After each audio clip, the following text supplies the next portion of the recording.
Ryan Fleming can help you chart out a course for your retirement with his intimate knowledge of financial planning and the airline industry. It's time for the Pilot's Advisor. Back for another edition of the Pilot's Advisor. Walter Schrolt here with Ryan Fleming. He is the financial advisor and the pilot, and you can find him at retirepilots.com, serving you worldwide, helping you plan for retirement and your financial future. That's retirepilots.com. We'll tell you other ways how you can get in touch and other resources you can tap into as we go through the show today. Ryan, on the program today, we're going to level up our listeners' financial knowledge a little bit. We're going to talk about some of the top stock market topics, terms, strategies, and things like that people have probably encountered, whether it just be, through general information they've learned from others, or maybe they've heard from an advisor before, or they've just done their own research. And certainly some of these terms people will have come across, and we want to kind of help provide a little education on that front today and have a little fun learning about it. Doesn't mean we're trying to get people to go out and trade stocks on their own after listening to one podcast episode today. That's not the mission, but more so to educate and, just provide a little bit of fun conversation today as well. So I'm looking forward to this. We're going to. Well, that sounds great, Walter. I just want to make sure that this is a podcast for pilots. So let's keep it a 30,000 foot view, big picture. No different than I always laugh because I work. It's a nice little subtle jab in there. That was good. That was good. Well, here's an even better jab. So a lot of my clients, a lot of us we're in the military over time, and there's definitely a difference between an Air Force, a Marine, a Navy guy, all the different services. And so I talk about when I write my books, I write it with a big crayons so that all the Marines can understand what we're talking about. Man, so many digs to start off the show. I love it. That's fantastic. But you're qualified to make those digs. I can't make those. Well, I don't know if I'm qualified, but I do come out swinging because, otherwise you're going to, the way our relationship is in the flying community, you got to fight back or you're going to get knocked out because everybody's jabbing back and forth nonstop. I love it. Yeah, no, I'd say you're at least you're well qualified to to enter the arena and to enter the chat, so to speak, of these kinds of things. So I love it. Well, let's dive into. So now some of these terms, they may be a little on the technical side, but like Ryan said, we'll keep it high level. So you often hear, if you do any sort of stock stuff, you're going to hear these words like the bid and the ask. And I'm just curious, why is the bid-ask spread helpful? What are those terms? Do I need to know them as somebody who's trying to prepare for retirement? What's the deal? Well, you got technical there right away. I don't know. I didn't start with something soft. So. Some of the Marines out there. Yeah. Well, when I think about the bid and the ask and the spread, it's a necessary part of any market. And of course, we're talking about, say, stocks. If you're wanting to sell a stock, there's got to be somebody else out there that's willing to buy that stock. So you think it's time to sell, they think it's time to buy. But when we talk about the spread, that's what actually creates the market. There has to be a spread there, or we're not going to have buyers and sellers coming together because somebody's going to get paid to do that transaction. And I think that's something that is no different than any other form of business out there. It doesn't matter what we're talking about. If we're talking about plumbing or wholesalers, you pick an industry, there's a spread there because there's got to be some sort of payment for that service to happen. That's what I think about when I think about a bid and ask, and then what that spread is. What do you think, Walter? That's helpful. Yeah, I'm viewing this from the standpoint of somebody who's maybe got a 401k or whatever through work. Maybe it's even in their own IRA, and they're considering an ETF or a mutual fund or even individual stocks in those accounts, and so they're trying to pick, what do I put my money into? What do I invest? And so they see these kinds of things like bid and ask, and some of the other terms we're going to uncover today. So that's the base level financial, education I think we're trying to get at today. So good breakdown. So basically, like if you have $100 to invest, you might only be able to buy $97 worth of stuff because there's going to be a little bit of a spread there for the market makers, and that's a way to think about it. Okay, that's helpful. All right, is it important if people understand if we're in a bull market or a bear market? Perhaps I should have started with that question if we're talking about high level things. That's a little bringing it back down. Yeah. Okay. Well, we dropped down to 10,000 feet. We're back up to 30,000 now. Right? Yeah. Well, I guess the bigger thing to understand is people talk in the investment world about a bull or a bear. And if you have no interest in this type of stuff at all, you probably don't even know what we're talking about. So we are currently in a bear market. And what a bear market means is the technical term is that the market's down more than 20%. But that's even been debated here recently. What does a bear market actually mean? Markets, I like to think of them like a sine wave, or there's a market cycle where markets are either going up or they're going down or they're transitioning. Wait, hold on a second. You accuse me of being too technical, and then you drop sine wave on us? You're probably right. Okay, so let's start over. I had to jab you back on that one. No, and I'm glad you did. You had to bring me back down to reality here. So a bull market means the market's going up. A bear market means the market's going down. We'll leave it at that. The bulls and the bears. The way I always remember that when I had trouble remembering what the bear was and what the bull was, the bear's going into hibernation, right? Going to hide. The bull's aggressive. The bull's out front. The bulls are running. So kind of think of it in those terms if you're trying to keep them straight. Which one means up? Which one means down? Yeah, and I actually just did a webinar on a bull market, on a bear market, and how to handle the bear and techniques for what you should be doing in a bear market. So if you haven't seen it, the webinar has been sent out to my prospects and clients, and we'll have a link to it on the show notes because Walter gets paid the big bucks to do stuff like that. Hey, I love it. Look at you promoting the show notes. Fantastic. Yeah. Go check out the show notes, the description. We'll link to the webinar right there so you can go see it and check it out about being in a bear market and what to do. All right, so good 30,000-foot view of that one. All right, let's talk about trading strategies at a very high level. So I think anybody like maybe getting into the retirement realm, Ryan, has heard about buying and holding, a buy and hold strategy. But then people may have been introduced to swing trading, or certainly we've all heard the term day trading, a day trader, those kinds of things. Which ones of these strategies should people pay attention to? Do you use all or only some of these? Talk to us a little bit about trading strategies and philosophies. In general, I try to teach pilots to not speculate and gamble with their money. Pilots are really, really good at speculating and gambling with their money. Not a good long-term strategy, and with that being said, you should always have a long-term strategy. So we don't want to stock pick, we don't want to market time, and we don't want to chase returns. With all those being said, your portfolio should have a more buy and hold strategy, a more passive strategy, but that doesn't mean that there's not active management in it based off situations or a small portion of reallocating or rebalancing your portfolio. Stock picking, day trading, crypto, these are terms you want to stay away from. These are things that are truly talking about speculating and gambling with your money where there could be some big wins, but in most cases, the data supports that there's big losses for the long term. Okay, so just be careful if you hear, oh, this is the best strategy, boom. Don't just follow it blindly. These things mean very wide, mean different things, very wide chasms between when you should implement them, how to implement them. Some you should never implement, lots of those kinds of things. So talk to your advisor about those different strategies for sure. Hey, if you're ready to have clarity and thrive in your retirement, you're in the right place, and I've got another resource for you to check out. Go to retirepilots.com and look right there on the homepage. You'll be able to click Get My Free Toolkit. What this is going to do is help you get for free Ryan's Retirement Toolkit. This is going to include his 2 books, The Pilot's Advisor and Pilots Retire Early, revealing the 9 critical decisions when retiring and the 7 lessons to save your retirement. Not only does it include the books, but lots of other goodies packed into this free toolkit that'll be sent to you ASAP. It's a great starting place for any pilot to begin their retirement journey. Go to retirepilots.com.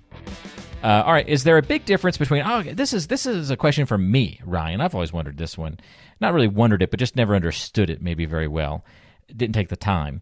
NASDAQ. We hear NASDAQ. We hear the Dow is doing X, Y, and Z. The S&P 500 is up or down, those kinds of things. Is there a big difference between all those different markets? And I know there's many, many more if we went international or went smaller scale. There's a bunch of these quote-unquote markets out there. So what's the best way to understand the differences between all of these? Yeah, and I actually have to explain this to advisors, not advisors, but clients many, many times. Because they might say, well, the Dows did this, why did my portfolio not do that? Or the S&P did this, why did my portfolio not do this or that? Unfortunately, in the U.S., We have the Dow, which is an average of, I think it's still 30 of the biggest stocks out there. And it's supposed to give us a running average of what the market's doing on any particular day. Or the S&P 500, which is always on the news, and that's 500 stocks that we follow that are U.S. large cap stocks to see where the market's going. However, in the grand scheme of things, that is such a small percentage of what the market actually is. More than 50% of the market is overseas. Nobel Prize winning research tells you that you should only have a small portion in U.S. large cap stocks. So what we see on TV day to day is not necessarily what's in your portfolio. So what the S&P is not going to give you an accurate picture of exactly what your portfolio is going to do. It's a small peek into the window of a certain asset class of stocks, and that would be U.S. large cap. So I don't know if I've done a good job of explaining it, Walter, but just know that you need to understand what you're talking about when you talk about the Dow or the S&P or even the NASDAQ, which is the NASDAQ's going to be a lot more. It's about 3,500, I think, listings now, which has a lot of small and value stocks, a lot more tech stocks with the NASDAQ. But it's a great topic to talk about because I get asked this often, and you realize the limited knowledge of an investor to truly know what we're actually talking about with each one of those terms. Fantastic. Yeah, I know we could probably do a whole podcast about it. Well, I think absolutely. You did a great job answering it in today's 30,000-foot view context. But yeah, you could spend a whole day talking about that with somebody, I'm sure. So, well, I did my best. I probably confused everybody, and maybe we should do a whole podcast on that at one point in time. Yeah. I think that's a good one. We'll write that down. Future idea for sure. Let's talk about volume. That's another term you're going to hear in the investing financial world. If you've ever even just kind of looked at your 401k and looked at some of the investments in there, you might see the word volume pop up. So is that important to investing in the stock market? And then is it important to the folks that you're working with in terms of retirement preparation and picking their investments in their portfolio? Well, Walter, I think we should look at this shiny new object, and we're going to go back to the show notes. Okay, we're going to talk about the show notes again, because you know what I thought would be a great thing to do? We should actually have a link, and of course I'm creating more work for Walter right now, but we should have a link to the NASDAQ, a link to the Dow, and a link to the S&P so that our listeners can actually see exactly what it tracks. We'll link to each of those. Yeah, absolutely. Those will be in the show notes. Perfect. All right, back to volume. Walter wanted to talk about volume in the stock market. How much trading is going on, or is everybody on the sidelines sitting on their hands is the way I'd think about it. How active is that market acting? And what I want to bring up with this, the markets have evolved so much that there's so much computer trading going on, and there's so many different levels where a sell-off might happen, and it's actually causing these huge swings in the market day to day. And I think it's important for people to realize why things are that much more volatile at times now. It's not like it used to be where you wrote on a piece of paper, here, I'm going to go sell this stock now, and somebody else is going to buy it. So many things are happening instantaneously, and there's so much computer trading going on that it has a lot more of a slippery slope type mentality. So with that being said, understanding that and also not allowing yourself to get too emotional with what is going on in the market is very important. There's a reason emotions come up over the course of almost every episode. There's some mention of emotions or an element of emotions because they do play such a big role in any financial discussion. Let's talk about shorting. You'll hear somebody say they're going to short the market. I'm curious if that's something that people should know, what it is, how to do it, or what the impact might be on their portfolio. Yeah, this is a tough one too, but I think the best thing to do is go watch that movie, The Big Short, because not only is it a fantastic movie, but I think you'll truly get an idea of what it means to short the market. Shorting the market or short selling is when you think that the market's going to go down. So you're borrowing a security at a price that you think is going to fall, and then you want to buy it back later at a better price. So you're selling it now because you know that it's going to go down, and then you're probably going to buy back into the market at a lower price. So you think the market's going to go down. Is that the best way to explain it? It's like the stock market goes two directions. You can bet on it going up, and you can also bet on it going down, right? You've got two different. You can play it both ways if you wanted to. Yeah. And the best way to, if I would say what is short selling, I would say short selling occurs when an investor borrows a security, sells it on the open market, planning to buy it back later for less money because they think it's going to go down. It's putting in a bet that the market's going to go down. Okay, very good. No, I think that, again, a whole episode could be done on that one topic, I'm sure.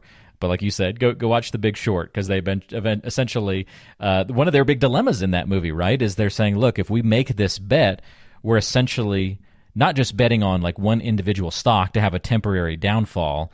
In that movie, they're really faced with, we're betting against the American economy as a whole. Like, we win if the economy fails. Like, are we comfortable with that? Like that it feels icky, right? So, well, and that's what's where you can really get yourself into trouble with markets, when you start doing puts and calls and options trading and leveraging, and these are all things that you probably don't want to do, and especially don't want to do if you don't even know what it is. Yeah. And I don't want to get into the weeds on all those things, because it's not things that I want to have the average investor even think about, because they're in most cases, once again, you're back in that realm of speculating and gambling with your money. You're sitting at the roulette table, you're sitting at the blackjack table, and the far majority of the people, well, we'll just leave it at this. Do you think casinos make a lot of money? Yes, I do. Okay, well, you don't want to be sitting at that table when you're looking at when you're gambling with your retirement and you're gambling with your whole family's financial future. Yeah, picture Wall Street as a casino, and that should help put it in better perspective for you, right? I would agree. Let's follow the rules, let's be unemotional, and let's not do things that are going to hurt ourselves or our family. Thank you for letting us take the plane up and down from 30,000 feet to 5,000 feet every once in a while. And I thought you were going to mention beta and gamma and delta there for a moment. Not the kind of delta that a lot of our listeners would be familiar with, but the other kind of delta. We would have been flying real low at that point. We would have been hearing the pull up if we had. There you go, Walter. Look at you, bringing it all together. I've watched some flight movies before. I can pretend. I've got a brother-in-law who's a pilot, so I can pick up a little vernacular here. Your brother-in-law even flies for Delta Airlines, right? Exactly. Yes, you're exactly right. So okay, awesome, good stuff. Well, look, if you've got questions about something we talked about today, I know this was a little bit different outside the box episode. We talked about some pretty deep stuff, maybe stuff you'll never get into on your own, and that might be a good thing for most of you listening. Sometimes, especially if you're getting close to retirement, you don't need to be playing these games, playing the stock market like it's a gambling routine. It's a different mindset. I feel like that's the big underscore here. You can be aware of these things. It's healthy to have knowledge in the financial world. We don't want to hide any of that away from you, but know what's a good fit for you. And often, I think this is probably the bottom line for the folks that you work with, Ryan. A lot of these terms today, good to know them, but they're not a fit. They're not important. You don't even have to live in that world to experience retirement success. And that's kind of a key takeaway, because sometimes it's the games you don't play that lead you to success rather than the ones you do play. Well, absolutely. And I feel like too many investors don't know what they don't know, and that's why they do need an advisor to help them get prepared for retirement. And since you brought it up, another thing that we can throw in the show notes, since Walter said pull up, and all our pilots out there knows what a GPWS is, Ground Proximity Warning System. So once again, you don't need to know everything that's out there and all the details behind it, but just make sure that you're you're coloring within the lines. You're not gambling with your money. You're not speculating with your money. And a good advisor is going to help you to do all those things and not make emotional decisions with your money. Please reach out to me if you'd like us to analyze your portfolio and try to show you a better way. Everyone out there, fly safe. I'll give you the ways to get in touch with Ryan. You can call or text him at 843-475-3038, or you can go to retirepilots.com. We'll also put Ryan's email in the show notes. So however you're comfortable reaching out, lots of ways to do it. Don't hesitate if you got any questions on your mind. And Ryan would love to hear from you and talk to you a little bit about that.